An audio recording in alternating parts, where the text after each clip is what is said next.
Assalamualaikum warahmatullahi wabarakatuh. Perkenalkan, nama saya Muhammad Ripaldi. Saya akan menjelaskan tentang manajemen sumber daya manusia. 1. Pengertian rancangan organisasi. Secara spesifik, perancangan organisasi adalah sebuah usaha formal, proses yang terarah untuk mengintegrasikan manusia, informasi, dan teknologi dalam sebuah organisasi. Perencanaan organisasi digunakan untuk mempertemukan bentuk organisasi yang sedekat mungkin dengan tujuan yang ingin diraih oleh organisasi. 2. Analisis pekerjaan. Analisis pekerjaan adalah suatu prosedur untuk menentukan tanggung jawab dan persyaratan keterampilan yang dibutuhkan dari pekerjaan dan jenis orang yang harus dipekerjakan. Analisis pekerjaan ini dilakukan oleh organisasi atau perusahaan, khususnya dalam bagian manajemen sumber daya manusia, untuk mengukur dan mengidentifikasi kinerja karyawan dalam usaha mencapai tujuan suatu organisasi atau perusahaan dengan efektif. 3. Manfaat analisis pekerjaan. A. Menetapkan dasar struktur gaji yang wajar. B. Kajian tantangan lingkungan yang mempengaruhi pekerjaan pribadi. C. Merencanakan kebutuhan sumber daya manusia di masa depan. D. Menentukan kebutuhan pelatihan karyawan baru dan lama. E. Mengatur pekerjaan karyawan sesuai dengan keahlian mereka. F. Mengembangkan standar kinerja kerja. G. Analisis elemen untuk membentuk posisi organisasi. H. Mendesain ulang pekerjaan untuk memperbaiki metode staf, mengurangi kesalahan, menghilangkan masalah yang tidak perlu, dan mengingatkan kinerja. 4. Tahapan analisis pekerjaan. Dalam analisa pekerjaan, 2 langkah utama yang harus dilakukan yaitu 1. Menentukan tugas pokok, kegiatan perilaku atau kewajiban yang akan dilakukan dalam pekerjaan tersebut.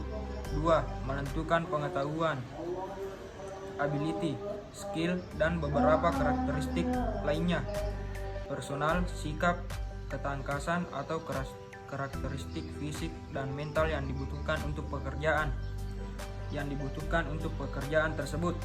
6. Rekrutmen. Rekrutmen merupakan proses mencari, menemukan, serta menarik sekelompok kandidat pelamar untuk mengidentifikasi dan mencari tenaga kerja yang potensial. Serangkaian kegiatan ini dimulai ketika sebuah perusahaan memerlukan tenaga kerja dan membuka lowongan sampai mendapat calon karyawan yang diinginkan sesuai dengan jabatan atau lowongan yang ada. 6. Pengertian seleksi. Seleksi merupakan proses pemilihan sekelompok pelamar yang kualifikasi yang dibutuhkan untuk mengisi posisi di suatu perusahaan. Seleksi ini dilakukan setelah proses rekrutmen selesai dilaksanakan dan akan dimulai pada saat melamar dan diakhiri dengan keputusan penerimaan. Proses ini berbeda antara satu perusahaan dengan perusahaan lainnya.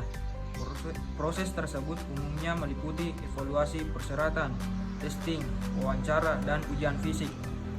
7. Beberapa instrumen dalam seleksi. Beberapa instrumen yang dapat digunakan seleksi yaitu A. Surat-surat rekomendasi. B. Format lamaran. C. Tes kemampuan. D. Tes potensi akademik. E. Tes kepribadian. F. Tes psikologi. G. Wawancarai. H. Evaluasi medis atau kesehatan. I. Peninjauan pekerjaan yang realitas. J. Assessment Center.